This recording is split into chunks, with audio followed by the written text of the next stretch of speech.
Breaking news today. Please subscribe and then check notification box to get all breaking news alert. Angry Libs demand restaurant owner remove offensive sign. He has 7 words.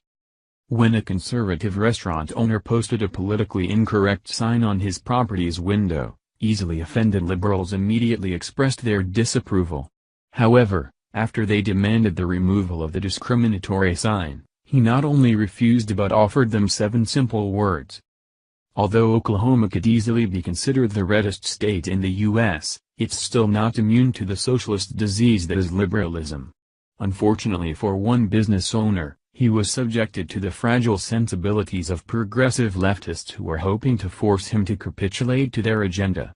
Luckily, he has refused to back down even after a left-leaning local news station became involved.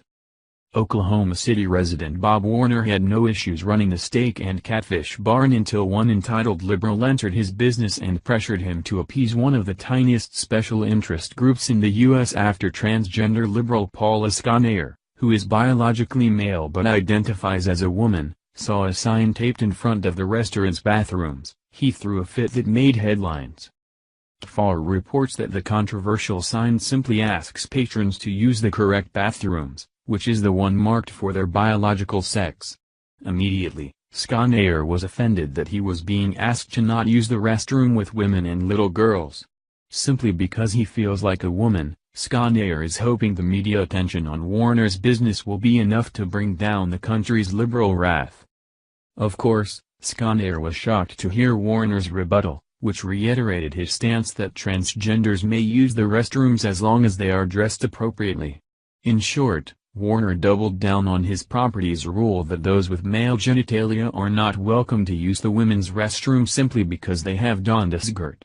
In fact, Warner brought up a clever point, assuring that the sign actually promotes the safety of transgenders since as many of his Oklahoma patrons are conservative men who are more than willing to protect their wives and daughters from cross-dressing deviants.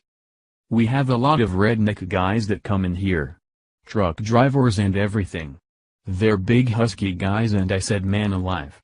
If their wife or their little girl walked in that bathroom and a man followed them in there, I wouldn't have a restaurant, Warner said. I don't want to see nobody hurt. Still, Sconair used his 15 seconds of fame to play the victim, alleging that the sign threatens violence and discriminates against people who identify as transgender. I was disturbed, Sconair said. It was really a letdown. That sign has an implied threat, and a threat that's very real to me. Despite Warner's explanation, liberals are unabashedly propagating the notion that the sign is discriminatory. However, Warner has never prevented transgenders from using the restrooms, neither does his sign state that they cannot use the bathroom. In fact, the poster treats everyone equally, reminding even non-transgender people to use the appropriate restroom. However, transgenders don't want equality. They want special treatment and privilege. In fact, it's the tolerant liberal community that's making threats of violence toward Warner and his employees, non-doc reports. These liberals don't care that allowing men with male genitalia to use the restrooms with women and little girls not only makes them uncomfortable but endangers them. Of course, it doesn't matter to them if the majority is offended by their demands as long as they can claim that they're offended by a sign. Sadly, this is what happens when you legislate feelings. For no other reason than the fact that this fraction of a % of the population feels a certain way, the majority that does not must bow to their demands. Normalizing the idea that a person's feelings define normalcy, we are being forced to tolerate and even respect certain ideologies that go against our own beliefs. Although liberals vehemently deny it, this paves the way for other immoral behaviors to gain privilege. When your only reasoning is that it must be correct because it feels right, you open the door for all kinds of barbaric, oppressive, and sadistic practices to be accepted. Fortunately, there are still politically incorrect individuals who are willing to stand against it. Thank you for watching this video. What do you think about this?